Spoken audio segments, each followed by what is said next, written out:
때가 너무 가까웠죠. 예, 때가 가까움을 너무 잘 느낄 수 있습니다. 최근에 북한하고 우리나라하고 화해 무드가 좀 이렇게 조성이 됐죠. 예. 근데 어떤 분은 말씀하십니다. 북한에도 복음이 들어갈 기회가 왔다라고 말씀하시는 겁니다. 성경에 이루어질 예언은 우리 시대에 너무나 잘 이루어지고 있습니다. 마지막 때 일어날 일들 잠깐만 좀 말씀을 드려보면요. 얼마 전까지 동계올림픽 전까지만 해도 북한이 우리나라와 전쟁을 불사하겠다 이런 마음을 가져서 실제로 4월달에 한반도에서 큰 위기가 올 수 있다라고 또까지 이야기했는데 갑자기 평화모드로 싹 바뀌었죠. 왜 바뀌었을까 하고 생각을 해보니까요. 그 가운데는 하나님의 섭리가 있다라는 생각이 듭니다. 역사적으로 계속 보면요. 세계의 화약고는 중동하고 한반도다라고 이야기합니다.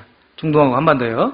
그런데 중동이 평화로우면 한반도도 평화롭고 중동이 불안하면 한반도도 늘 불안했던 겁니다.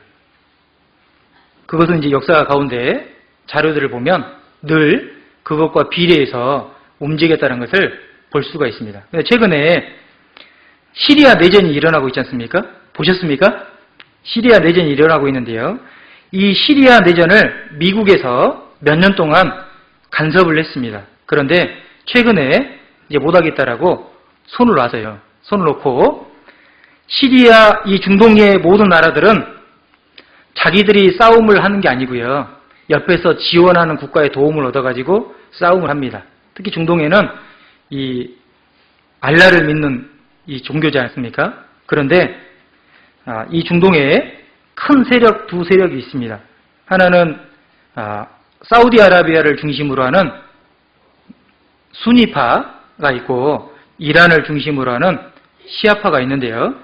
수니파가 중동의 인원의 80%를 차지하고 있습니다. 80%요. 그런데 이 사우디아라비아는 어떤 나라하고 친하냐면 미국하고 친합니다. 그런데 이 시아파 이란은 누구하고 친하냐면 러시아하고 친합니다. 근데 얼마 전에 미국이 시리아에서 이제 더 이상 손을 떼겠다라고 발표를 했는데요. 러시아하고 이란하고 터키하고 세 나라가 우리가 이겼다라고 파티를 했습니다. 그런데 이 세 나라가 누구를 밀고 있냐면 시리아에 정부군과 반군이 있는데 정부는 이 정권을 잡고 있는 거죠. 근데 반군은 이 정권에 반대하는 사람들입니다. 정부군을 이 세 나라가 밀고 있는 거예요. 그런데 파티를 하면서 정부군, 미국이 이 일에 손을 떼니까요. 시리아 정부군이 기회다라고 생각을 해서 이번 참에 반군을 완전히 밀어내야 되겠다라고 생각해서 화학무기를 쓴 겁니다. 화학무기요. 그러니까 미국하고 영국하고 프랑스가 어떻게 했습니까? 지중해로 함대를 이끌고 가서 화학공장에 이 폭발을 시켰지 않습니까? 그런데 이 일이 계속 진행이 되면 자칫하면 전쟁이 일어날 수 있다라고 생각해서 미국의 산발을 뺐습니다. 그런데 그런 정보들을 이스라엘의 모사드라는 기관들이 그 정보를 잘 알고 있는 거예요. 그래서 미국이 그렇게 하고 또 한반도도 압력을 가하고 있는 겁니다. 그래서요, 이번에 신문에 보니까요, 북한이 갑자기 마음이 돌변한 것은 시리아와 같은 사태가 벌어질 수 있기 때문에 그렇다라고 해서 마음이 급 화해 모드로 바뀌었다라고 이야기합니다. 그런데 이제 이게 무엇이 중요하냐면요, 북한이 화해 모드가 된다고 하면 북한에도 복음이 전해지고 세계적으로 복음이 안전해진 곳은 역사 가운데 아랍 국가 그리고 북한 그리고 원래 중국도 복음이 안전해졌는데 지금 교회를 통해서 복음이 전해지지 않습니까? 그리고 아마존 이 세 군데가 복음이 아직 안 전해지고 있는데요. 최근에 아마존도 복음이 전해지고 있습니다.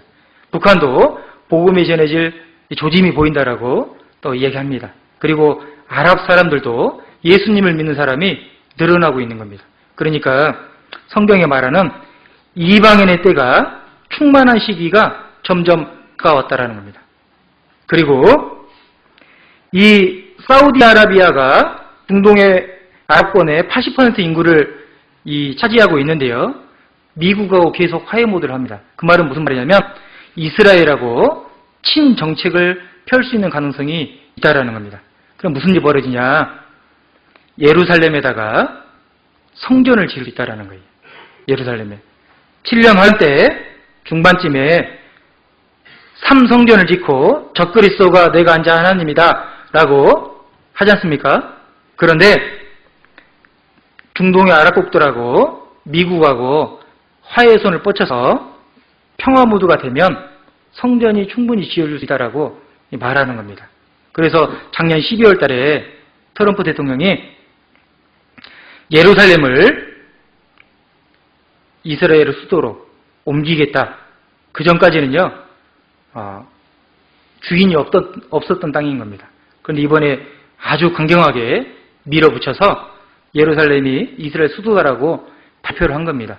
그럼 무슨 일이 벌어지냐면 성전을 지을 수 있는 더 조건이 훨씬 더 많아진다는 거예요. 그러니까 1년 환란 때 나타날 일들이 지금 우리 시대에 너무 잘 나타나고 있습니다. 그리고요, 7년 환란 후반부에 러시아가 이스라엘 쳐들어가고 중국이 아마겟돈 전쟁을 한다라고 우리가 다 알고 있지 않습니까? 그런데 중국도 그 일을 열심히 하고 있는 겁니다. 미국이요, 최근에 중국과 사이가 안 좋죠. 얼마 전까지만 해도 대한민국에 사드를 배치한 것 때문에 중국이 몹시 화가 나가지고 굉장히 우리 경제적으로 피해를 입혔습니다. 근데 중국도 갑자기 어떻게 되냐면 화해 모드로 싹 바뀌었죠. 왜 바뀌었냐면요, 미국이 무역 분쟁을 일으켰는데 한반도를 돌아볼 시간보다 미국을 상대해야 될 그 일이 더 크기 때문에 미국이 마음을 싹 바꾼 겁니다. 그러니까요, 이런 일들을 보면, 무역 전쟁이 일어나는 일, 이런 전반적인 일들을 보면 성경에 말씀하시는 이 마지막 때 일들이 그대로 진행되고 있다는 것을 우리가 볼 수 있는 겁니다. 만물의 마지막이 가까웠으니 정신을 차리고 그리하여 기도하라. 정말로 주님이 올 날이 가깝다라는 생각이 많이 듭니다. 주님이 이 땅에 오시면 우리가 살았던 모든 것들이 다 계산이 됩니다.